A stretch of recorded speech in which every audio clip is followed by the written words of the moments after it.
হঠাৎ করেই কোয়েলের প্রতি অনির্বাণের এত দরদ উতলে পড়ার মূল কারণ জানতে পারলো রাই। হ্যাঁ বন্ধুরা, ভিডিওতে লাইক দিয়ে দেখতে থাকুন। রাই বলতে থাকে যে অনির্বাণ, আমি এতক্ষণে বুঝতে পেরেছি যে কেন হঠাৎ করেই তোমার কোয়েলের প্রতি এতটা দরদ উতলে পড়া শুরু হয়ে গেল। তুমি নিশ্চয়ই এটাই ভাবছো যে রাই তো কোনোদিনও মা হতে পারবে না, তোমাকে বাবা হওয়ার সুখ দিতে পারবে না।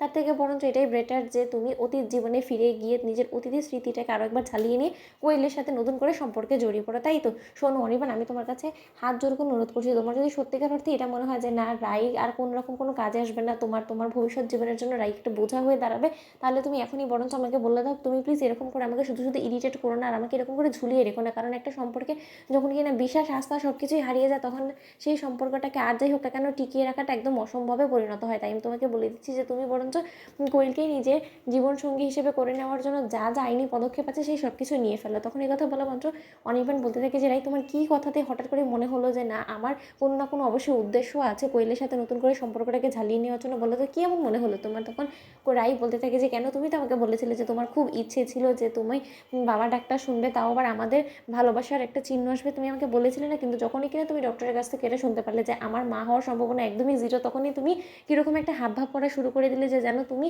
আর যাই হোক না কেন আমার প্রতি বিন্দুমাত্র কনসার্ন না। কিন্তু তুমি তখন কী করলে, গোটা বিষয়টাকে এড়িয়ে যাওয়ার চেষ্টা করলে। কিন্তু তখন তো আমার মাথাটাই কাজ করেনি, আমি তখন ভাবতেই পারিনি যে হ্যাঁ তুমি তখন কেন এতটা রিয়াক্ট করোনি। কারণ তোমার কাছে তো সেকেন্ড অপশন আছে, আর সেই হলো গিয়ে কোয়েল। কোয়েল নিশ্চয়ই তোমাকে আশা দিয়েছে যে না কোয়েল আমার মা হয়ে তোমাকে ওই সেই খুশিটা দিবে যে খুশিটা আমি হয়তো বা দিতে তোমাকে ব্যর্থ হয়েছে। তাই তো অনির্বাণ, আমার আর কোনো কিছু বুঝতে বাকি নেই। তাই please I am really very sorry to say Anirban, আমার কাছ থেকে আর কোনো কিছুই এখন তুমি আর পাবে না। তাই তুমি যেদিকে এগোচ্ছিলে তুমি বরঞ্চ সেই দিকেই এগো। তখন এই কথা বলা মাত্র রাইকে অনির্বাণ বলতে থাকে যে ঠিক আছে রাই, তুমি আমার সাথে বাড়ি ফিরে যাবে না ঠিক আছে, কিন্তু আমি তোমাকে বলে দিচ্ছি যে আমি তোমার সকল উদ্দেশ্যকে ভুল প্রমাণ করে দেখাবো। তুমি যদি সত্যিকার অর্থে আমার ঘাড়ে মিথ্যে অপবাদ চাপিয়ে নিজে আনন্দ পেতে চাও, তাহলে তুমি সেটা চাইতেই পারো, তাতে আমার কোনো রকম কোনো আপত্তি নেই। কিন্তু আমি তোমাকে সকলের সামনে বলে দিচ্ছি যে আমি একদিন হলেও তোমাকে ভুল প্রমাণ করে দেখাবো যে আমি কোনো নোংরা উদ্দেশ্য নিয়ে কোয়েলকে সুস্থ করার জন্য স্রোতের বিয়েটা মিস করিনি। কারণ সেটা নিতান্তই একটা কোয়েলের হয়তোবা চক্রান্ত ছিল, যেটা ফাঁদে হয়তো আমি পড়ে গিয়েছি। তখন রাই বলতে থাকে যে তুমি সবসময়